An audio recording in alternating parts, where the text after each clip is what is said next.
Welcome back, brothers and sisters. I am Braden. This is Langley Outdoors Academy, and thank you for stopping by. All right, guys, CNN kind of went dormant for a minute on the gun control narrative thing they were pushing, personally, because they were losing. That's my opinion. But they put out two in the last 2 days. The first one we covered last night. They basically refuted themselves in their own article and made themselves look silly.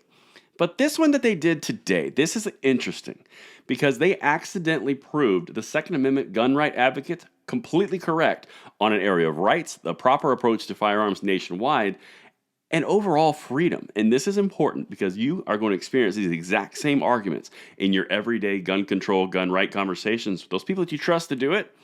This is crucial because CNN just did it for you on accident. Enough of the setup. Everything is linked in the description box below for your review, and I want to know what you guys think because this one right here is one to share out because they gave us everything we need. We just have to add a little bit of history to color in the lines, and you'll see the freedom. Check this out. China and the U.S. were both born from armed conflict. They're now polar opposites on gun control. They're dead right. Dead right, but check out how they start to set up the United States as the boogeyman here, and then it shifts on accident. This is crucial. The fatal shooting shocked many in China, referring to a murder in China, which has some of the world's strictest gun control laws, so much so that some people thought initial reports were about yet another American shooting in China. Chinese people heard about their own incident, and they thought it was yet another American situation. The disbelief widely reflects how rare gun crime is in China, in contrast to it being a daily reality in the U.S. So there you go.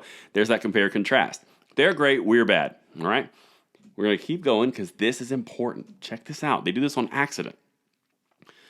The two countries stand on opposite ends of the spectrum of gun control, with the right to bear arms legally protected and vehemently defended in one, and a near total ban on civilian firearm ownership in the other.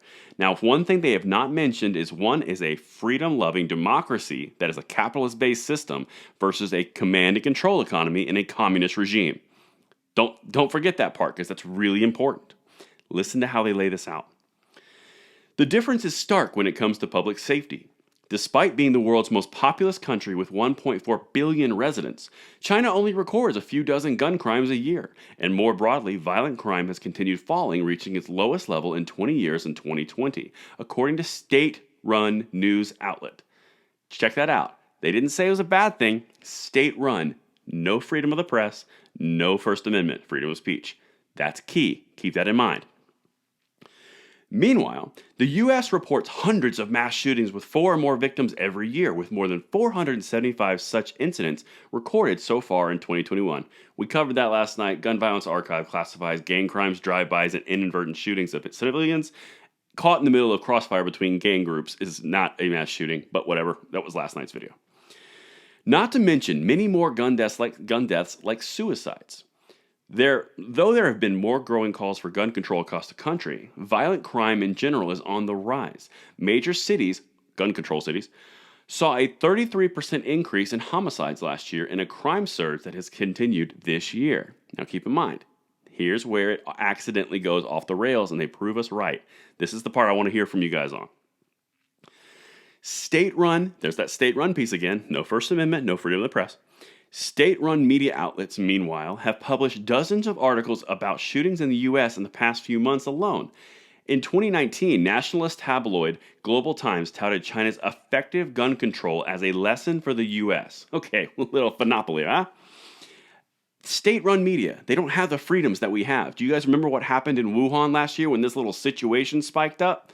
People were welded in their homes and left to die on their own. There are no rights. But they don't say that right here. But anyway, this is the part where it gets tasty and delicious. The two countries' opposite approaches are especially striking, given both nations were born from armed insurrection, which is true.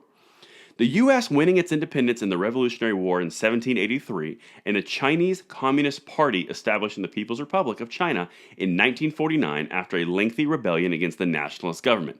Now that's Mao Zedong. Mao Zedong is known worldwide for killing 50 million of their own people, Chinese citizens, in 4 years after something they called the Great Leap Forward. Communist Party, just saying, but they don't say that. But listen to this. It keeps going. But their attitudes diverged from there, talking about the two countries.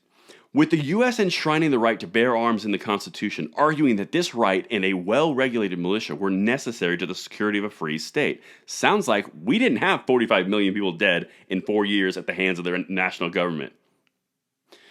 China swung in the other direction, deciding that an armed public posed a threat to safety and stability in the still fragile, newly won country. A threat to a communist command and control economy dictatorship. That's the point. That is exactly the point. They couldn't have said it better. For Communist Party leaders, weapons were a means of revolution because that's what they did. With Chairman Mao Zedong famously declaring in 1927, political power grows out of the barrel of the gun. That is the key. They did it on accident. They just proved the point. We both were formed from a armed insurrection, which is not completely inaccurate. We went the way of liberty and freedom, and we were armed ourselves. They went the way of command and control, and government has all the power. They killed 45 million people in 4 years. We have come nowhere near that, especially on a national basis, because we have the right to defend ourselves through the Second Amendment. Anyone that puts up China as a model to go forward, throw this out there, and they're toast. And that is why I love this article, because they did it on accident, and they didn't even put those connections together.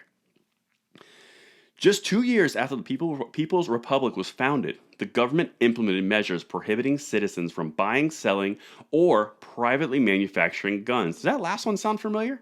Privately manufacturing guns. I wonder if they called them ghost guns. Boo. And that's what I have for you tonight. Let me know what you guys think. Share this message out if you're still watching, and I will see you tomorrow morning at the Bullet Points. I'm Braden, signing out.